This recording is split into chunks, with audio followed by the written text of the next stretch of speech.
ನಾವು ಕೇಳಬೇಕಾಗಿತ್ತೆ, ನೀವು ಯೋಚನೆ ಮಾಡಬೇಕಿತ್ತು. ಯಾಕಂದ್ರೆ ಒಂದು ಸಾಲ ಅಲ್ಲ ಇದು ಕೊಟ್ಟಿರ್ತಕ್ಕಂಥ ಹೇಳಿಕೆ.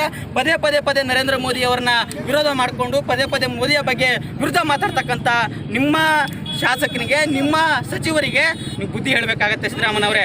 ಇಲ್ಲದೆ ಹೋದರೆ ಈ ಬರುವಂಥ ಚುನಾವಣೆಯಲ್ಲಿ ಕೇವಲ ಕೊಪ್ಪಳ ಲೋಕಸಭಾ ಅಲ್ಲ, ಕರ್ನಾಟಕದ ಹಲವೆಡೆ ಇರ್ತಕ್ಕಂಥ ಲೋಕಸಭಾ ಕ್ಷೇತ್ರಗಳಲ್ಲಿ ನಿಮ್ಮ ಪಕ್ಷದ ಅಭ್ಯರ್ಥಿ ಸೋಲಿಕ್ಕೆ ತಂಗಡಿಗೆ ಹೇಳಿಕೆ ಕಾರಣ ಆಗುತ್ತೆ. ಇದನ್ನ ನೆನ್ಪಿಟ್ಕೊಳ್ಬೇಕು ಅನ್ನೋಂಥ ಮಾತನ್ನ ಇವತ್ತು ನಾವು ಇಲ್ಲಿ ಕೂತಿದ್ದೀವಿ.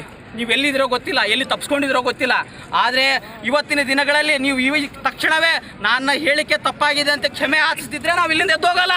ನೀವು ಕ್ಷಮೆ ಯಾಚಿಸಲೇಬೇಕು. ನೀವು ಎಲ್ಲಿದ್ರೋ ಗೊತ್ತಿಲ್ಲ, ಒಂದು ಟೆಕ್ನಾಲಜಿನ ಯೂಸ್ ಮಾಡ್ಕೊಳ್ಳಿ, ವಿಡಿಯೋ ಕಾಲನ್ನು ಮಾಡಿ ಅಥವಾ ಪ್ರೆಸ್ಸಿಗೆ ಹೇಳಿ, ಹೌದು ನಾನು ಅವತ್ತು ಹೇಳಿರ್ತಕ್ಕಂಥ ಹೇಳಿಕೆ ತಪ್ಪಾಗಿದೆ, ಕ್ಷಮೆ ಯಾಚಿಸ್ತೀನಿ ಅಂತ ಹೇಳಿ ನಿಮ್ಮ ಹೇಳಿಕೆಯನ್ನು ವಾಪಸ್ ತೆಗೆದುಕೊಳ್ಬೇಕು, ಕ್ಷಮೆನ ಕೇಳಬೇಕು. ಅಲ್ಲಿ ತನಕ ನಾವು ಎದ್ದೋಗಲ್ಲ. ಇವತ್ತಿರ್ತಕ್ಕಂಥ ಪೊಲೀಸ್ ಅಧಿಕಾರಿಗಳು, ಪೊಲೀಸ್ ಇಲಾಖೆಯಲ್ಲಿರ್ತಕ್ಕಂಥ ಅಧಿಕಾರಿಗಳಿಗೆ ಇವತ್ತಿಗೆ ಖಡಕ್ ಆಗಿರ್ತಕ್ಕಂಥ ಆದೇಶವನ್ನು ನಾವು ಕೊಡ್ತಾ ಇದ್ದೀವಿ. ನೀವು ನಮ್ಮ ಹೋರಾಟವನ್ನು ಹತ್ತಿಕ್ಕುವಂಥ ಪ್ರಯತ್ನ ನೀವು ಮಾಡ್ತಾ ಇದ್ದೀರಿ. ನೀವು ಮಾಡಿ ನಿಮ್ಮ ಡ್ಯೂಟಿಯನ್ನು ಬೇಡ ಅಂತನಲ್ಲ. ನಾವು ನೀವು ಪರ್ಮಿಷನ್ ಬೇಕು ಅಂತ ಹೇಳಿದ್ರಿ, ಪರ್ಮಿಷನ್ ತೊಗೊಂಡಿದ್ದೀವಿ. ಆದರೆ ಇವತ್ತಿನ ದಿನ ನೀವು ಅವ್ರ ಮನೆಯಲ್ಲಿ ಹೋಗ್ಲಿಕ್ಕೆ, ಮುತ್ತಿಗೆ ಹಾಕ್ಲಿಕ್ಕೆ ನೀವು ಅಡ್ಡವನ್ನು ವ್ಯಕ್ತಪಡಿಸ್ತಿದ್ದೀರಿ.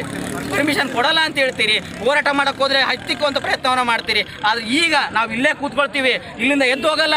ನೀವು ನಿಮ್ಮ ಸಚಿವರ ಕೈಯಿಂದ ನೀವು ಒಂದು ವಿಡಿಯೋ ಕಾಲಲ್ಲೋ ಅಥವಾ ವಿಡಿಯೋದವ್ರು ಮಾಡಿಸ್ಕೊಂಡು ಮೀಡಿಯಾಕ್ಕೆ ನೀವು ಕಳಿಸಲೇಬೇಕಾಗತ್ತೆ. ಅಲ್ಲಿ ತನಕ ನಾವು ಎದ್ದು ಹೋಗಲ್ಲ. ಇದು ನಮ್ಮ ಹೋರಾಟದ ಮುಖ್ಯವಾಗಿರ್ತಕ್ಕಂಥ ಉದ್ದೇಶ. ತಪ್ಪು ಕ್ಷಮೆ ಯಾಚಿಸಬೇಕು, ನಾವು ಇಲ್ಲಿಂದ ಎದ್ದು ಹೋಗಬೇಕು. ನೀವು ನಮ್ಮನ್ನು ಎಬ್ಬಿಸಿ ಕಳಿಸ್ಬೇಕಾ? ಕ್ಷಮೆ ಯಾಚಿಸಿರ್ತಕ್ಕಂಥ ವಿಡಿಯೋನ ಕಳಿಸಿ, ಇಲ್ಲಂದ್ರೆ ನಾವಿಲ್ಲ ಕೂತ್ಕೊಳ್ತೀವಿ. ನೇರವಾಗಿ ತಂಗಡಿ ಅವರೇ ಕಾರಣ. ಇಡೀ ರಾಜ್ಯದಲ್ಲಿ ಯಾವುದಾದ್ರೂ ಗಲಭೆಗಳು ಆದ್ರೆ ಅದಕ್ಕೆ ನೇರವಾಗಿ ತಂಗಡಿ ಅವರೇ ಕಾರಣ ಅಂತ ಈ ಮೂಲಕ ಹೇಳ್ತಾ ಇದ್ದೀವಿ.